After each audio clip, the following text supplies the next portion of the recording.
تعال اقول لك، لو لقيت العلامة اللي ظاهرة قدامك في شريط الاشعارات دي موجودة، ده معناه ايه؟ تعال اقول لك. قبل ما نبدأ، ما تنساش تشترك في القناة وصفحة الفيسبوك، اللينك في صندوق الوصف.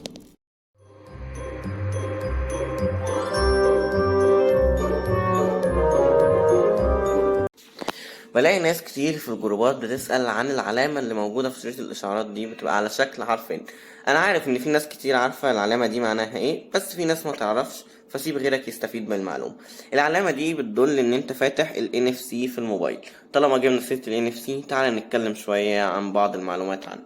ال NFC ده عبارة عن اختصار ل Near Field Communication، أو الاتصال قريب المدى أو الاتصال قصير المدى.